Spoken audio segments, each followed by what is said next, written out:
pada masa ke semasa, terutamanya warga emas yang menghadapi masalah kesihatan yang menjadi mangsa kepada penyakit COVID. Pada masa yang sama, kita lihat daripada laporan surat khabar The Star yang dilaporkan, mengatakan bahawa vaksin COVID bernilai lebih kurang 505 juta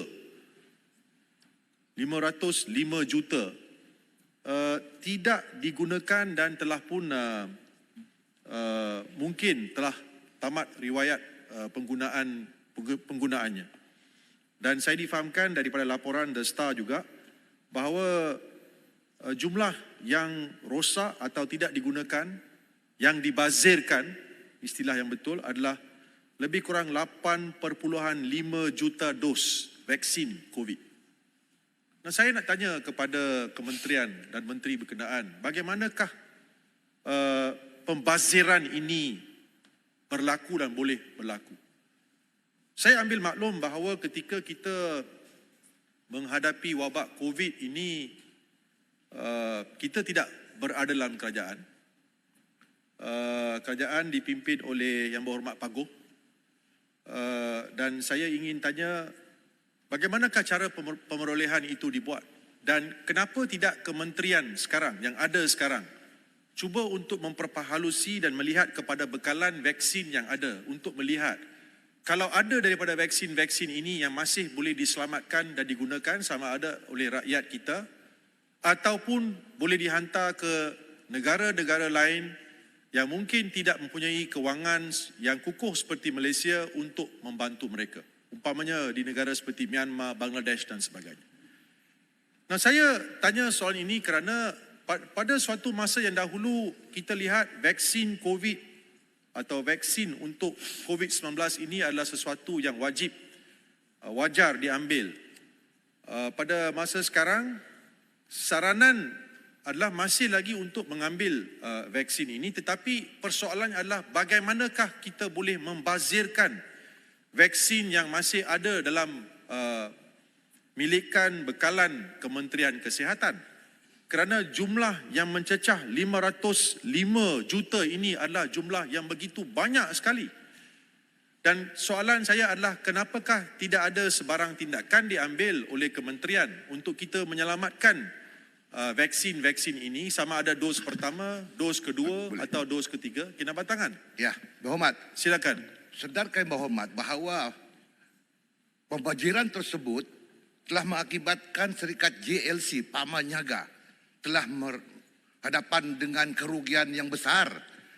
Jadi apakah Berhormat membawa perkara ini supaya disiasat secara detail siapa yang buat kesilapan dalam perkara ini? Berhormat, minta sekali. Tambah nak sokong dulu. Terima kasih. Menang hari pertama. Okey, kita berkawan semula, saya benarkan. Terima kasih. Jurutung, terima kasih. Poin-poin yang ditutup. Saya setuju bila sebut pembaziran. Bila kita sebut pembaziran, satu tata kelola yang tidak mengikut prosedur. Jadi saya harap saya boleh cadangkan kepada Yang Berhormat Jurutung yang sekarang jadi kerajaan supaya buat report. Buat report polis ataupun SPRM untuk mereka menjalankan siasatan. Sekiranya berlaku salah takbir urus ataupun pembaziran ini, maka boleh dibuat tangkapan daripada sekarang kerana mereka telah melakukan satu pembaziran. Itu yang pertama. Yang keduanya, saya nak tanya juga, mana lebih penting di antara nyawa dengan duit yang kita belanjakan untuk menyelamatkan nyawa ini, mana lebih penting antara dua ni? Terima kasih. Terima kasih sahabat saya Pedang. Kita hari pertama kita jalan, kita jaga ukhuwah. Okey, jaga ukhuwah. Okey. Kita walaupun berbeza berpendapat, tapi kita menyumbang kepada perkara yang penting. Itu persoalan saya, Timbalan Speaker.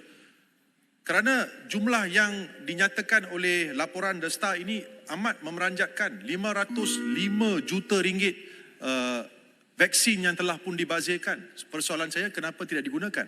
Dan dalam saat-saat terakhir, saya ingin membawa kepada Dewan Yang Mulia ini satu lagi perkara, iaitu pendakwaan di bawah Seksyen 9. Tiada pendakwaan bagi atau berhubung dengan apa-apa kesalahan di bawah akta ini atau mana-mana peraturan yang dibuat di bawah akta ini boleh dimulakan kecuali atau dengan keizinan bertulis pendakwa raya. Cuma, Timbalan Speaker, saranan saya ketika kita menghadapi wabak COVID, kita lihat bahawa rakyat jelata di luar sana yang tidak mematuhi PKP, PKPP, macam-macam PPP dikenakan oleh Paguh.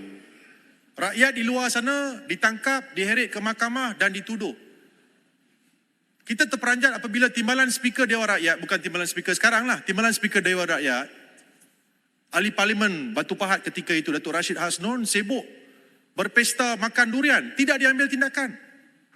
So kita nak pastikan, saranan saya Julutong adalah kalau kita nak mengambil tindakan, ia adalah sepatutnya sama rata supaya semua tidak kita memberikan layanan istimewa kepada di antara dua darjat. So itu adalah permintaan saya dan saya menyokong penuh rang undang-undang ini yang dibentangkan. Terima kasih Timbalan Speaker.